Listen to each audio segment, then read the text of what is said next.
Okay, what is your name? I'm Sierra Knoll. Sierra Knoll. How long have you been with us I think at the gym?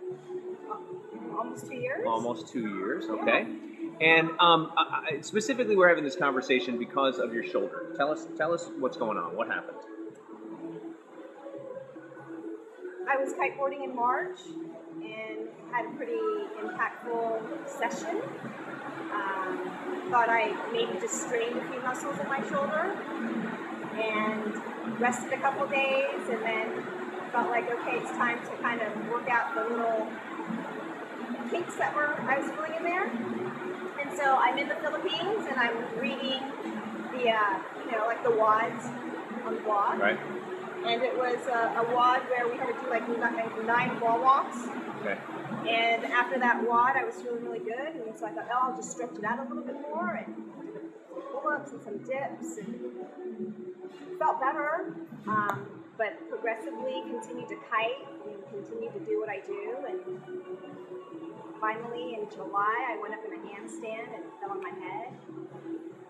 Started seeing Dr. Doug, and he got really deep in my shoulder and said, I feel some micro tears in there. I think you should get an MRI. And sure enough, those micro tears was my labrum completely torn off. Okay. Had the MRI, and I continued to come, and we just continued to modify. And it was really interesting because I slowly wasn't able to do things. So, like, I came back and was doing push presses, squats, pull-ups, and then the pull-ups started. I went to the Cybex machine. Dips, I just couldn't do dips anymore. I had to go into the Cybex machine. Then putting a bar over my head, I started going like lesser in weight. And then it got to a point where I couldn't even do push-ups anymore. So the reason I'm saying this, TJ, is because I wasn't paying attention to the pain. I kept thinking, oh, I'm just going to work through it. I'm going to work through it, which in some ways, kept me like mentally together. But there was just a point where I feel like I have such a high tolerance for pain that, like there's good pain and there was bad pain. And it took me falling on my head as a yogi in a handstand that I finally had to do something about it. But it's done. 8 weeks Friday, I had surgery and didn't really do anything for the first couple weeks.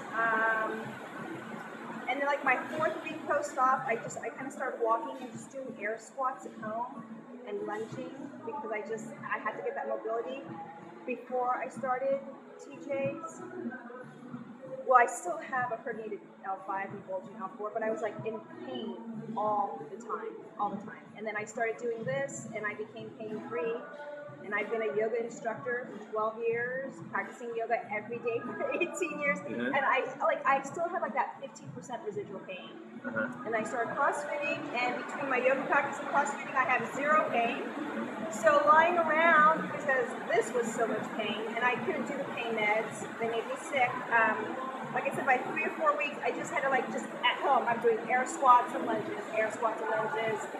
And then when the doctor gave me the green light to get on a stationary bike, I contacted Allison and asked if I could come in and airtime for like 10 minutes, 3 times a week, which I did. And then at 6 weeks, I got released to actually drive the car. And then came in and talked to Marcus and asked him if he would program me along with what I'm able to do with my PT programming. And he agreed to that. And so instead of sitting around the house for 6 months waiting for this to become completely healed, I think when this is completely healed, I'm not going to be pressing, a 15-pound barbell over my head, but I will be able to press something over my head. But the rest of my body isn't just wasting away. Everything else is keeping strong.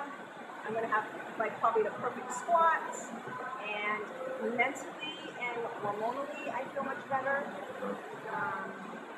And good to be back in the community again, around people. You just, I feel like a normal human being skiing. I hadn't seen people. I'm a little bummed because I'm leaving in a couple of weeks to the Philippines again. I don't, I'm not on the D boards very much, but just like reading what people are doing and reading the blog allows me to feel like I'm part of the community. Yeah. And what's nice about CrossFitting and like what you guys do with the blog, like even though I'm in the Philippines and people there look at me doing this thinking I'm a little crazy, I still feel like I'm part of the community in some way because I'm doing this and like I think about like when I'm in the class with everyone else, that just mentally when you can't do something or you feel like you're about to collapse, like I'll just think about certain people here or I'll kind of like tune into the vibe of the gym and I'm like, I can do it, I can do it. Right. So I do it. That is so awesome. And you're coming into class, you're getting your workouts in. Oh yeah. You're not missing workouts. Not missing workouts. And what's going on in 100 days in the Philippines? Kenny and I are getting married. No. How long you been together? 12 years. There's no reason to rush. No reason to Don't rush into it. That's us, it. Don't rush into it. It took us a while to figure it out. Good. Yeah. Good. And when are you coming back from the Philippines? We'll be back March 29th. As a newly married couple? I will be back as Mrs. Mullah. Yeah, officially. Oh, excellent. Thank you so much. Yeah, thanks, TJ.